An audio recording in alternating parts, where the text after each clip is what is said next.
Hello Cherries fans, welcome to a brand new series here on Back of the Net. It's Stateside Cherries. We are going to go over to the States to watch our two games against Arsenal and Wrexham. And this is the first episode of a series that's going to last probably the best part of 10 days, where there's going to be vlogs, previews, catch-ups and a whole lot more. And look, after a roller coaster of a European Championship for the Three Lions and yet another appearance in a final, the England team and fans, well, they've been hitting the arrival halls up and down the country, where their thoughts have turned from the pride and pain of international football to being preoccupied with the prospect of domestic football once more. Now, meanwhile, across the glass in departures, AFC Bournemouth will have their headphones on, neck rests at the ready and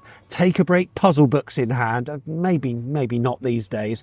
But they're going to be travelling to the United States, specifically Los Angeles, a 2-week training camp, which will include the two games that we mentioned earlier. There'll be an open training session as well. I'm sure they're going to be getting out and about in the area too.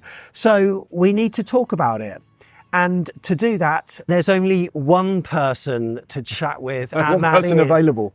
Mark McAdam from Sky Sports, the man when it comes to all things cherries. Firstly, Mark, how's your summer been? Summer? What summer?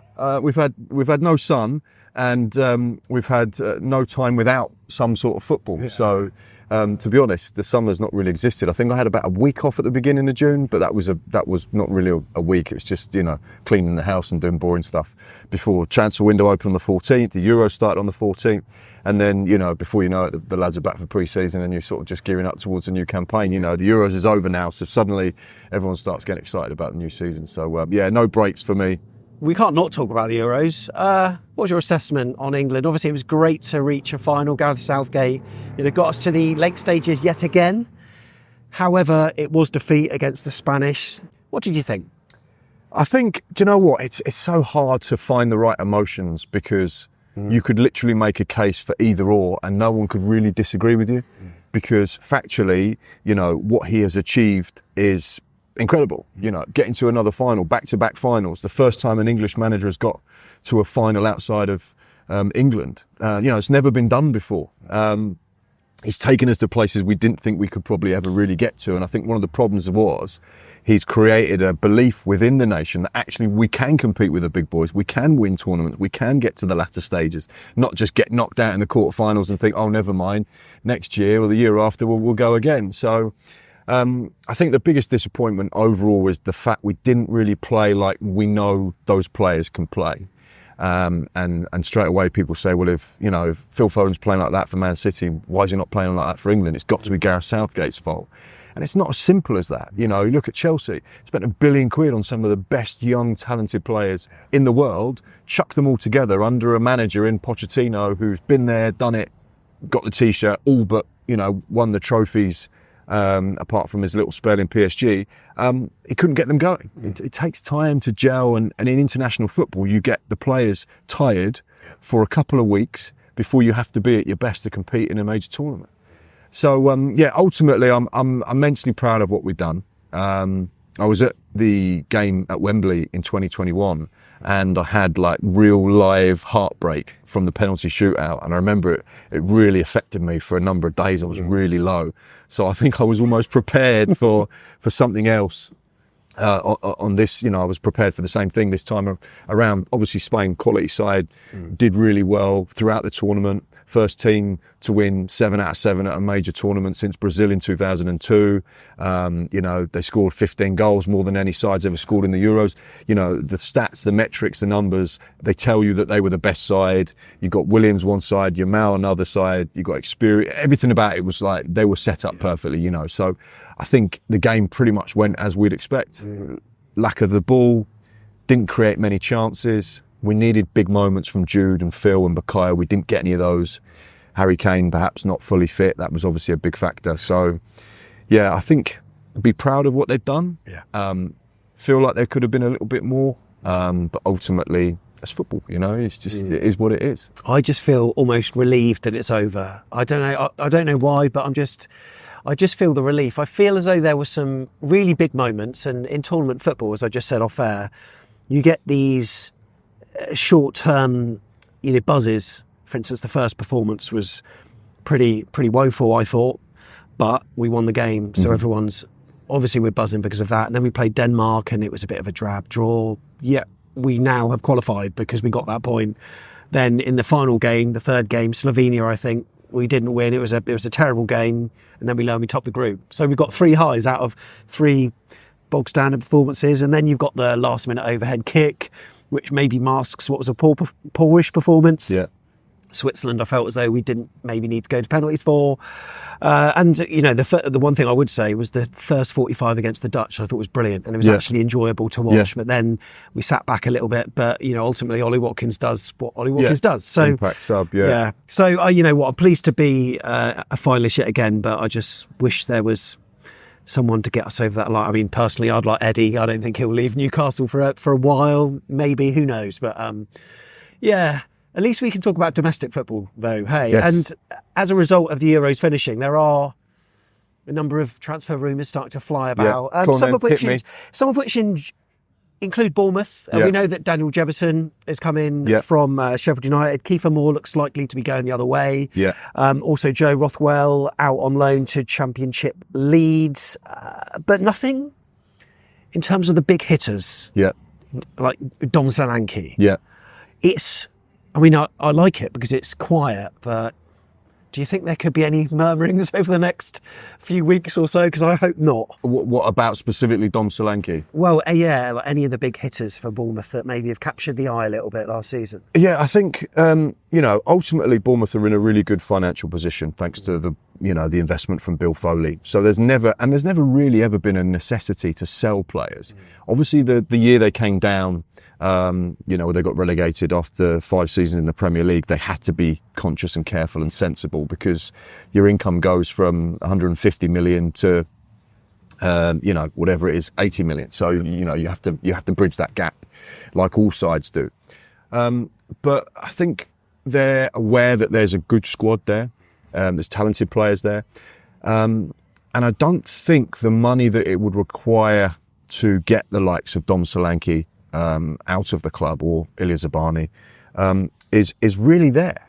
I think there are a number of clubs that are very conscious of PSR, and they are very, very aware that there are real ramifications now if you do not respect the rules. You will get a points deduction. Yeah. You have to get a points deduction because otherwise Everton and Nottingham Forest will turn around and say, actually, how can they break the rules and not get a points deduction, but we do? So I think clubs are far more aware of that.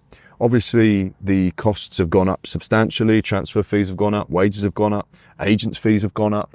So therefore, the amount of clubs that could chuck around 60, 70, 80 million are few and far between. So I think that's reflective of, the current market. The transfer market at the moment is a little bit slow. Clubs are very conscious and aware of the PSR rules, and they have to respect those rules. Otherwise, they could find themselves in hot water. And they know that Bournemouth are not a selling club. They're not there to just sell players willy-nilly. They're trying to build something. They're trying to grow something. It's evident from the last season, that they have got a special manager with a good group of players that play good football. So therefore, actually, it'd be a special offer to prize someone away from that at the moment. And I think the club pays, good, fair money to these players. So why would Dom Solanke or someone else go and play for another Premier League club when the wages probably won't be that different because they are respected at Bournemouth and treated, like the superstars that they are. And also I think that, the infrastructure at the top end of the club, they don't want stuff out. They don't want leaks. They keep things very tight, very closely guarded. And they try and do business in the right way. And that's why you probably see a lack of rumours out there. Do you think people like Dom, maybe, I'm sure they could move to maybe a top 6 club, but they probably know that being at a top 6 club, you probably wouldn't get the same minutes as you would at Bournemouth. He's the main man at Bournemouth. Yeah, it's a huge gamble. And also as well, as much as we love Dom, how many seasons has he done it in the top flight? True. Yeah. As a regular goal scorer? The answer is 1. Yeah. It's a 1 good season. I think maybe if he starts the campaign really well, maybe if he gets 4, 5, 6 goals in August, suddenly people might think, actually, yeah, he is the real deal. We need to take this gamble. And January might be worrying. Yeah, January is a tough market anyway. Yeah. You don't see a lot of business being done. So I think that's one thing people will be thinking. Obviously clubs will have looked at him. Everyone would have looked at him and said, right, is he the man for us? But obviously they've come to the conclusion that at this stage, not quite yet. Let's see how the market develops, and let's see who goes where and who gets desperate for that striker.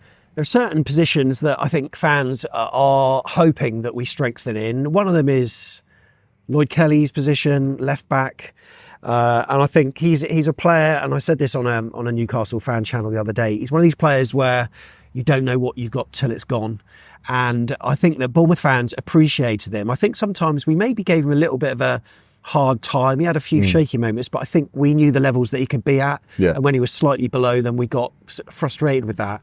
We didn't really show him the love that I think we probably should have. But in the last season especially, I think we realised what we had.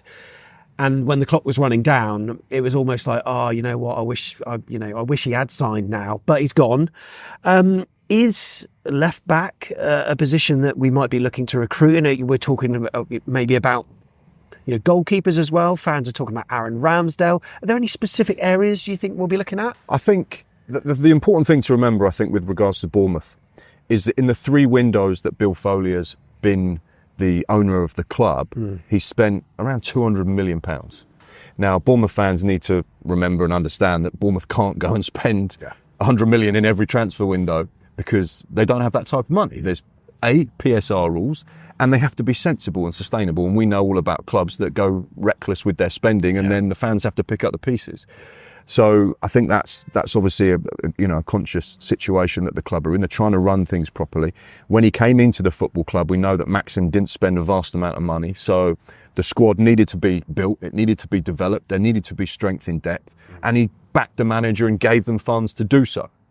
It's not going to be like that every window. And I think that's going to be reflective in this summer. I think there will be positions, like you rightly say, right back, left back, goalkeeper.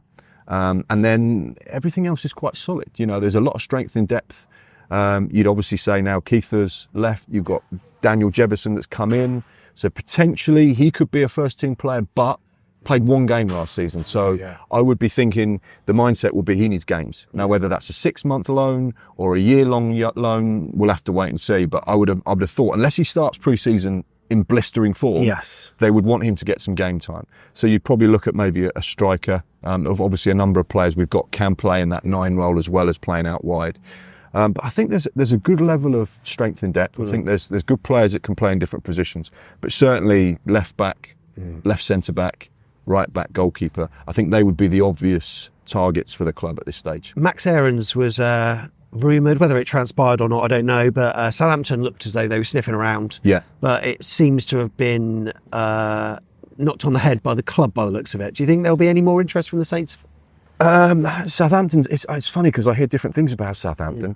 Literally, as we record this, they've just agreed a fee with West Ham for Flynn Downs for £18 million. So therefore, that's a chunky bit of cash. But a player that won't be on huge wages because he went from the Championship to the Premier League and wouldn't have been on big wages and would have gotten obviously an increase, but it wouldn't be, dramatic. So I think their kind of remit is young, homegrown, EFL players. You look at Ronnie Edwards at, Peterborough, and Nathan Wood at Swansea, that, they're not expensive players, to recruit. So I think that's their remit.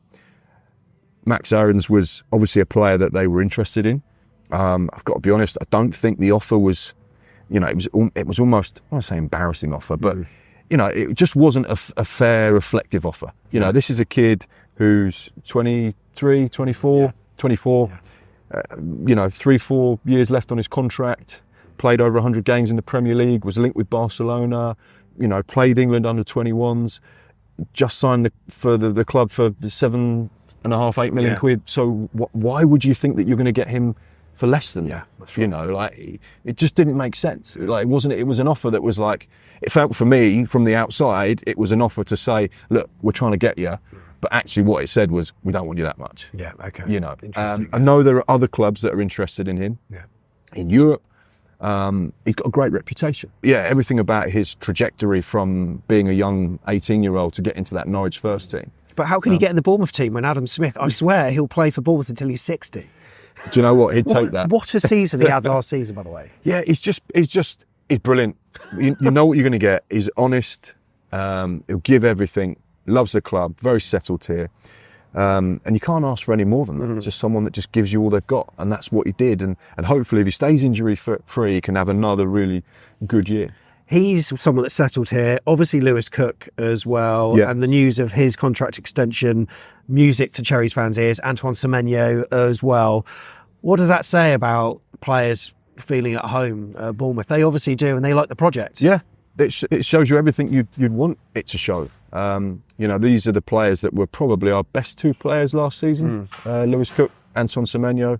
The fact that they're willing to commit themselves to the club and be a part of this exciting era, I think it shows you everything you need to know about where their mindset is, their mentality. Whether they had options to go elsewhere, I don't know, but certainly Lewis really settled. You can see him being at Bournemouth for a number of years. You can see him captaining the side. I was about to ask that same thing. Being that leader. I think he's matured on the pitch. He's had an injury-free season. Andoni's got another level out of him, so he looks like a better player than he did before. The same with Anton. You know, I watched Anton Semenyo a few seasons ago at Bristol City, and I immediately put him in my notebook, and I said, he's a superstar. Like, he did everything. And then for the next 18 months, he was rubbish. And then I was like, oh, where's that player gone? Where's that player? You know, I've seen you be really good, so what's going on? Obviously, manager, players, whatever, it didn't work out. Bournemouth invested in him, took a little bit of time to get going. Andoni comes in, moves his position, gives him a little tweak, so he's running at goal, not got his back to goal.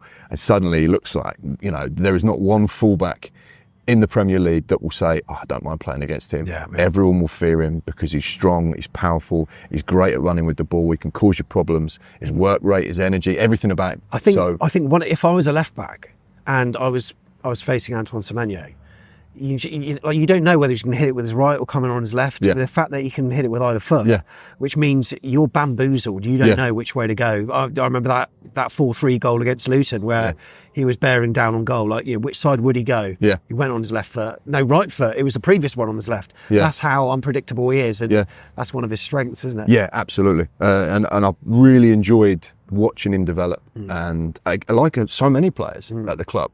You know, how many players are better players now than they were 12 months ago? 5 years as well. Yeah. A 5-year extension. Yeah. Wow. So, again, it's commitment from Bill, because people forget that's not just, oh, we'll extend your contract for 5 years.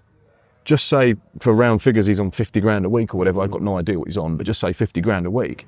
That is, you know, it's a sort of, you know, with agents' fees and so on and so forth, signing on fees, bonuses. It's a contract committal of £25 million. Wow. You know, so it's not just a simple, oh, we'll extend the contract. A lot of money over a long period of time, you're committing to that money. So, I think that shows a lot from both Anton and the club. Yeah, the fact that he's willing to sign it and they're willing to back him and recognise that he's been performing well and deserves to be remunerated in the right way. What about goalkeeper? Because Neto wasn't without his critics last season. I know he had sort of, you know, personal tragedy, obviously, towards the end of last season, which may have affected him somewhat. But this season, I think Bournemouth fans have started to think, oh, actually, Mark Travers is a feasible option. He came in and did really well, but it sounds like Neto's such a character in the changing room. He's club captain. He's, you know, he's all smiles and he's a person that brings people together. But sometimes his performances have not been overly great. Now I know that we've signed Alex Paulson, so we don't know quite how he's going to be involved. But thoughts on Neto and how his future might evolve at AFC Bournemouth? Because it sounds like he's on a pretty penny as well. Yeah, I don't know the details of how much he's on. I'm guessing from where he's come from, you know, La Liga, Barcelona, and so on and so forth. That, you know, he's not cheap. But I don't know. I'd imagine that there was a willingness to find competition for Neto. From what I know about Andoni and the way that they operate, everyone's got a fair shot and everyone will come back to pre-season with a clean slate. and it's your opportunity to show that you are the number one and you deserve that jersey. However, I think they also want to make sure they continue to do what they've done, and that's build the team, build the squad so that there are players competing. No one's got any guarantees. So I definitely think that the goalkeeping situation is somewhere they'll be looking at. But again, it's finding the right player. Yeah. It's not just about spending some money for the sake of it. It has to be someone that comes and improves the squad. If you want the player to improve the first team, you've got to do that. If it's about improving the squad, you've got to do that. Like you say, Mark Travers has been around it for a long time. You know, you just feel like he just needs a good run of games, and then you might see a different Mark Travers. We know that Neto can do it because, you know, at his best, he was top class. Poulsen, again, young, for the future. I'd imagine he'd probably be one of those that, like Jebison, would be sent out on loan. However, they'll probably want to just look at him, see how he gets on, and say, actually, no, you're really a bit further down your development than we thought. We want to keep you here and be a part of it. But ultimately, you know that a goalkeeper sat on the bench is not going to be any good for anyone. He needs to go and play another, 30, 40 games, keep that development going, and then he'll be a bigger asset for the club moving forward. So next season then, I mean, last season, I think we flew under the radar a little bit. Obviously, the start of the season was poor. We had a really difficult run, and then it all seemed to click. Some unbelievable results. We'll never forget that 3-0 at Man United was one of my favourite ever away days. And we finished the season, we finished all right. But I think not many people were talking about us because by the end of the season, everyone was talking about Crystal Palace and how amazing they were. So we kind of got away with it. This season, what do you think the hopes and dreams are? Obviously, we beat the points record last season. You know, do we try to do that again, like silverware? What do you think they're hoping for? I think progress, stability and progress. I think, you have to look at the Premier League now, and it's so competitive. You've got Man United, Chelsea getting nowhere near the top four. You've got Newcastle getting finishing 8th, not even getting European football. You've got teams like West Ham, Europa Conference League winners, Brighton, not even barely making the top 10. So to finish in the top 10 is so difficult. So that's where the ambitions have to be realistic. Would we like to finish in the top 10? Is that the target? As Bill Foley said, European football? Yeah. He said Champions League football to me. That's a different kettle of fish. That's a different ball game. That. But that was his ambition. And that's right to have that ambition. But you also need to have the realism. So again, for me, the first thing I always say is let's finish 17th. Let's make sure we've got a Premier League side. And closely behind that, let's make sure we play attractive football. Let's all go to Vitality week in, week out and love watching our team and be proud of watching our team and watch young players develop. And if they get sold on for a big profit, no problem. Pat on the back, all the best. Thanks for being a part of our journey. Understand our place within the pyramid and where we're at and what we're building. Obviously, the training ground, the stadium, the ambition of the owner. That is not ambition to just stay 17th and just compete. He's pushing the club in the right direction, but that's a process that takes a lot of time. So to go back to your question, I just want to see us continue on the same pathway that we've been on. Keep that development going, keep playing exciting football, keep surprising teams, and keep finding gems in the transfer market, which we've been able to do recently, and then go from there and see where it takes us. And I suppose I've been in football a long time, and I've seen all the highs and lows. AC Milan at Fratton Park to watching them in League Two struggling, and everything in between. And it's that journey that makes the highs really sweet, and the lows, try and keep yourself neutral. So it's one of those things. I think they're in a good place. I suppose it'll be a different challenge for Simon Francis, won't it? Yeah. Because he was Richard Hughes' right-hand man. Yep. Richard Hughes, of course, we know, has gone to Liverpool, so there'll be more pressure on him, a different kind of pressure. But has he got some help? Because we've got someone else in, and I don't really know what kind of role they've got at the club. Thiago Pinto. Yes. Yeah, so Thiago Pinto, hugely experienced in Europe. Yeah, big clubs. Big clubs. Big contacts, good awareness and understanding of players. So again, it goes back to what Bill says, best in class. Let's get the best people at the club. If one of the players' wives needs to see a doctor, we'll get the best doctor. If we need to, whatever it is, best in class. He really has that aspiration that everything is done properly and the people around the team, the players and the club are the best they can possibly get, with good structures in place. And that's what Bournemouth has always been, you know, regardless of whether fans have criticised what's been there in the past. It's been a really successful structure. With good people there, whether you like the decisions they've made or you think they've been terrible, ultimately they've got everything pretty much spot on. Obviously Pinto will come in to help Simon Francis, brings a completely different perspective on recruitment, transfers and football. Simon Francis is obviously one of those people that understands, like no one else, the club, the mechanics of the dressing room. He understands the culture at the club, the town, the people, what it means to the fans. And of course, he's worked under Neil and Richard for a number of years. So he's been able to develop and learn the trade himself. So I think there's a really nice balance there. We've got someone with fresh ideas and energy, and someone that understands what they've done in the past, but also understands that dressing room. So, yeah, it's an exciting, you know, group of people that are looking at the next stages of the club's future. So on the pitch, it's exciting, but you've been to the training ground and you've seen how it's progressing with Bill Foley. What were your impressions when you saw it? I mean, it looks massive. Literally couldn't believe it. You know, I remember when they bought, you know, the golf course. I remember going and doing a golf day many, many years ago there.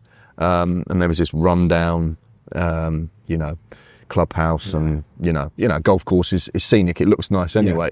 And I remember thinking, well, that's going to be incredible. And then obviously it lay dormant for a number of years before Bill came in and really went for it. And he has gone for it. Yeah. It's funny, actually. One of the things he said to me, and I can't remember if it was in the piece we put to air, but he said, I can't help but stand here and look at this and think it looks incredible, but I'm sure we could have saved a few million quid because it looks a bit special, you know. It's so nice, you know. Again, best in class. You know, let's not just build a training ground that's new and looks great. Let's build one of the best training facilities in the country. You know, it curves like Thunderbird. You know, it just looks the part. And again, it was, you know, first team, women's, academy, 23s, you know, and right through. So there was this whole flow from, you know, 8-year-olds to senior men's team players. It looked incredible. And I was so privileged and lucky, I guess, to spend an hour or so in Bill's company. What's there's urgency to get it ready? I'm sure on the piece, they said that if they delayed it by 4 weeks, which apparently they did, it would be cheaper, you know, slightly cheaper. So there's still a consideration on costs, even though they're urgent to get it done. They're still, you know, they've still got their business heads on. Yeah, absolutely. You know, we've actually got a great training facility there that took us from League One to the Premier League, you know, and kept us there. So the pitches round the back, not ideal, but it's not stopped us signing superstar players. It's not stopped us playing exciting football. It's not stopped us in any capacity. This is about taking the club to the next level. And that's the selling point, isn't it? That's what players are going to see. That's where players are going to spend 95% of their time. Absolutely. The drive in, there's cows on one side. And nice. It's all a bit kind of weird because it's quite a long drive off the main sort of Canford Magna Road that you then go in and round and things. But just, it's breathtaking. It literally takes your breath away and you find it hard to go, well, this is my club that's doing this. This is just incredible.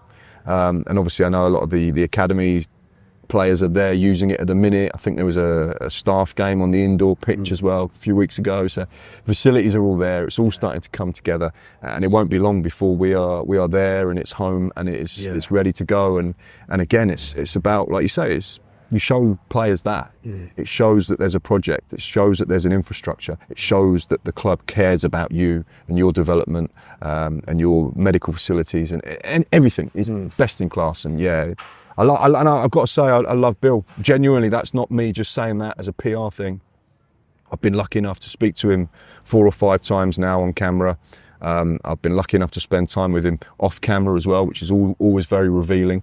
And he's probably one of the most genuine owners I've ever come across in 23 years of football. He seems very open. Yeah. Even too open. Yeah. Literally. You know, it's not a secret that he'll give you the honest answer. Yeah. You know, and that's brilliant for fans. He's even been here 3 or 4 times. He put 250 quid behind the bar for fans. What? Yeah. This is mad. Yeah. Yeah, but again, and that would have been genuine. Yeah. He would have been, right, where are the fans? I need to meet the fans. I need to go there. I need to show. And he said it to me a number of times. We've not come in to just be the arrogant Americans.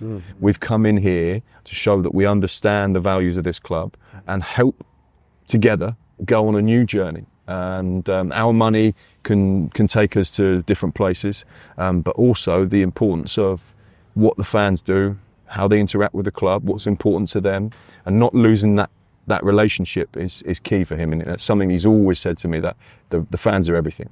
So our money can take us to different places. One of those places is Los Angeles. The other place is Santa Barbara, where he's got a hotel complex, he's got a vineyard nearby. It promises to be an incredible couple of weeks for the team. Fans are going out there. It'll be great to see the US Cherries as well, playing Wrexham on the 20th, Arsenal on the 24th. Wrexham, obviously, all the media exposure they get, and then the global powerhouse of Arsenal. Is this more than just getting players fit? Does this represent a good commercial opportunity for the club? Absolutely. I think every single person at the club, every single fan will understand that for Bournemouth to compete in the upper echelons of the Premier League, have to build and develop the club. And that means growing the fan base. It means growing the stadium. It means making sure that they sell 5,000 shirts every season instead of 2,000. I don't know what the numbers are, but that kind of awareness, that brand, putting the club on the global map is massively important, because not only does it mean money, but it also means that they can organically grow the club in the right way as well. So, and this pre-season is a part of that. I'm excited about seeing, Bournemouth take on Wrexham. I was there the last time Bournemouth played Wrexham. Was it 1-0? Yeah, it was. I think 20 years ago. And then the one before that was the 6-0. Yeah. James Hayter's hat-trick. Yeah, I was there for that as well. So, and suddenly we're both meeting in very different circumstances. Obviously, they're going on their incredible journey with the American Hollywood actors, and we're on our own Hollywood journey with our superstar, leading man in Bill Foley. So I think it is about growing the club and putting us in that space with those other huge institutions. I presume that whether Ryan Reynolds and Rob McElhenney will be there, I expect they will be. Obviously, Bill Foley, Michael B. Jordan. I wouldn't be surprised if they're. What kind of conversations do you think will be happening inside that executive box? I mean, I suppose it's a chance to learn off each other, isn't it? Because Wrexham are a similar sized club, really, I suppose. Their global fan base is probably more than ours at the moment. 100%. The documentary, but they've got a small stadium. They'll be wanting to learn off us, but I expect we'll be wanting to learn off them. Too right. And, that you look at Wrexham, you look at their social media figures, you look at their brand deals, their commercial partnerships, the money that they will be generating from those, obviously the documentary that was on Disney Plus, all those things are things that Bournemouth can learn from. Now, ultimately, we all know why they've had the success they've had, because Rob and Ryan have put in a huge sum of money, and they've done, they're Hollywood superstars. They're world renowned, so people know who they are. So there's an interest there. They have their own, tens of millions of followers, so they can hit that space really heavy, very quickly. And I think that's what's made a big difference. And they've got, I remember Phil Parkinson going toe to toe with Sean O'Driscoll, when he was Colchester boss. And Phil Parkinson's a really good operator. They've signed good players. They've given them good money. Swears a lot on the documentary. But they've got good people around the club, and they've tried to again stick to the core values about what that club's about, and do it the right way and do it sensibly. Good players that go in there and build a good culture of a club. And again, there'll be ones to watch in League One, no question about it. I know Wrexham are I think it sounds like they're going to perhaps release one of their new kits whilst they're out there. Do you think this could provide AFC Bournemouth with a platform to release some kind of big news or anything, or a new kit or anything? Or do you know what? I'm struggling to answer that question without getting myself in trouble, which I think might give you an answer. Okay. Maybe. I don't know. Okay. I think there's things happening, but I don't know. Yeah. So I probably shouldn't say any more, just in case I get in trouble. But I think they are aware that they need to do things that are a bit quirky and different. And well, if there is a new kit, and I'm putting words in your mouth here, because that's what Wrexham are doing, but I suppose it'd be nice to film in a different location other than the North Stand concourse, which it seems to be season after season. But look, previously in the States, we've played Philadelphia. Oh, that must have been 10 years ago. 9 years ago today. Oh, was it? We played Philadelphia Union. Wow. It came up on my memories this morning on my phone. That's amazing. So yeah, I got a memory, and I was in the stand with a couple of mates watching us with that incredible bridge that you can see from the main stand. And so right now we were in Philadelphia. We were filming the documentary Buster Big Time, which documented Bournemouth's rise from League Two through all the financial problems, and then obviously the end of the Championship campaign into the Premier League, and that summer building the team for Premier League football. We also played, that was 9 years ago today. And also where there is a different one, Minnesota we played as well. I remember where we won 4-0, I think, and the goalkeeper out of Mary chucked it into his own net. We won 4-0. I remember Jordan Ibe and Lise Mousset wheeling away in celebration for a goal that they had no part in. The goalkeeper was going to throw it out, and he literally got his bearings right and threw it into his own net. It's on YouTube. Okay. But look, I think teams like Minnesota, teams like Philadelphia, you're brilliant. Playing Wrexham, global powerhouse, but also Arsenal as well. Yeah. I mean, that's a hell of a pre-season fixture. That is. Yeah, it's a proper fixture. Yeah, and it's a proper gauge on where they are in their pre-season. And obviously you can't read too much into pre-season. I remember Harry Redknapp losing one game 9-0, and then they went and got promoted in the late 80s. So, pre-season's pre-season. It's, glorified fitness sessions really, and a chance to just bond and be together. But yeah, again, that tells you where you're at, because normally these pre-season tours, it always makes me laugh, because these pre-season tours are about, the big hitters of the Premier League, being on brand, on message, and getting the Premier League out there around the world to the highest bidder. Yeah. And normally the sides that are relegation threatened, they'll be like, well, they might get relegated. So we won't speak to them about the pre-season tour, about the Asia Cup, about the Premier League trophy, because we don't know. Whereas this year, very early on, it was evident we weren't going to be one of those sides that were going to get relegated. So they could start to bring Bournemouth into the conversation for pre-season. And you end up with a big draw over there, and obviously with Bill's connection in Vegas and the American links, it all just sort of worked perfectly. We were on a documentary featured over there, Roger Bennett, the NBC Download documentary, 45 minutes long or so, which was watched by loads of people. Included an interview with Roger Bennett chatting to Jeff Mostyn, where Jeff slightly teared up about, that moment where it is either, nod your head or shake your head, whatever. He talked about his wife, getting all emotional. He said, look, this is what I've done. Americans love the underdog story, don't they? Yeah. It's happening with Wrexham. It happened with us. Yeah.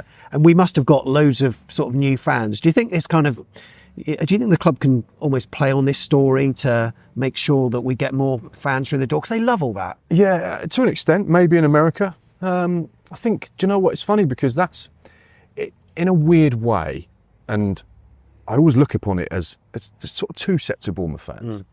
Yes, I agree. There are those that have been coming 60s, 70s, 80s, buckets at the Winter Garden, just seeing, drab League One football, League Two football, one high in the late 80s where Harry took us into the Championship, what is now the Championship.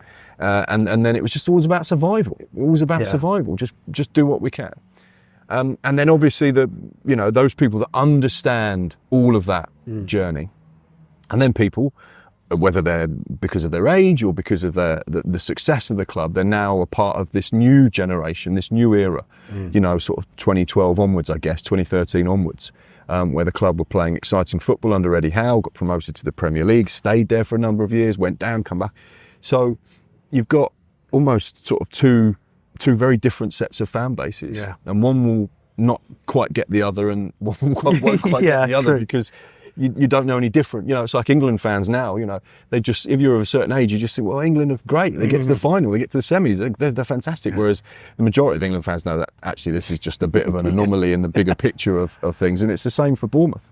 Because there was rumours of a club sort of, I think Bill called it a sizzle reel, whatever that means. I'm not too sure what that means, but it sounded like we were going to have some kind of video whether there's going to be a documentary or something online where Michael B. Jordan might be involved. I don't know if that's evolving or not. That was certainly a plan. But like a lot of these things, a lot of clubs film these things, and a lot of these things never see the light of day. Yeah, I bet. Because it only actually is fun to watch. Yeah. If there is a big crescendo where you go and win something.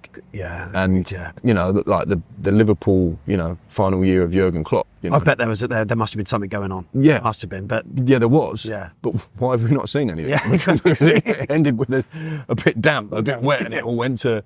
You know, it went wrong at the end. So, you know, who's going to watch that? You know, a hardened Liverpool fan will watch it. But, the bigger picture, those people that watch the Wrexham documentary or the Man City documentary, you know, they're not going to quite get that amazing, wow, look at this, you know. So, I don't know. And again, these things, I've been involved in many of these things. You start filming the project, but you don't really know when the ending is. Yeah. You know, what's the end? You know, you could have started filming when Bill went in. And then you go, well, we'll film at the end of keep going for a couple of years, and suddenly there's European football, and then that's the end. But you never know. You never know with these things. But yeah, there was something that started, but it's just in the background. But I wouldn't take too much out of that, because there's a lot of these things that happen. You know, I've got a couple of things I'm doing myself with filming stuff, but I don't know when the ending is. We just gather material, see what happens, and then naturally and organically it will evolve into a project or a documentary or a film that you think, well, that's the end. When we win the FA Cup, that will be when all this material comes out. Final word on Andoni. Obviously, he came into the club, took over from Gary O'Neill, who was, you know, maybe harshly dismissed according to the wider media, but then after it started to click for Andoni, they were like, that's why. Yeah. And it's been brilliant for him. It's exciting to watch, and you feel as though there's quite a high ceiling under, you know, what we can do with him. Yes, yeah, absolutely. For a start, he's done things that Eddie Howe didn't do. You know, so in your first season, if you can do that. That shows you're on the right page. I think Andoni's clearly, you know, a very talented manager. And I think he will be even better next season, because he would have learnt a lot, and he had to learn very quickly, particularly in the early stages of his tenure at the club, because it didn't go well. And, you know, that Burnley offside goal, if that doesn't fall on Bournemouth's side, then, you know, who knows what would have happened. And I think the club would have been very supportive of him in those moments, and they weren't going to be, you know, trigger happy. They would have waited till the last moment. But at some stage, if you're bottom of the Premier League after 12, 13 games, you've got to make a decision. Yeah. So, I'm excited about what he can do with that group. I'm excited about how much he can develop and learn. His backroom team, again, Sean Cooper, Tommy Elphick, these are people that don't have a huge amount of senior men's football coaching experience. They're all a year wiser. And more knowledgeable. So, and obviously he signed a new contract, which is brilliant for the club. Huge. You know, he only signs 1-year contracts. That's his philosophy. That's the way he operates, and he's got 2 years at Bournemouth. So I think that shows a little bit about his commitment to the cause and to the project. The fact that Bournemouth have been able to get that done as well, I think that's a massive positive. I'm really kind of excited about the forthcoming season. Looking forward to it. Mark, it's been a pleasure. Thank you very much. My pleasure, yeah. Really appreciate it. And not to put you on the spot, but what can people do if they like the video? Oh, you have to subscribe. Yeah. There you go. I'm getting used to saying that now. I'm not really on YouTube, but if you don't subscribe, I'll never speak to you ever again. Yeah. And I'll pray for bad things to happen. No, I won't. But just subscribe and then we're all happy. Thank you very much. Look, stay tuned, because there's more content on the way as we look forward to our US trip. And Wrexham, it's mad, but the Wrexham game is on Saturday. Yeah, just around the corner. Until the next video, up the cherries.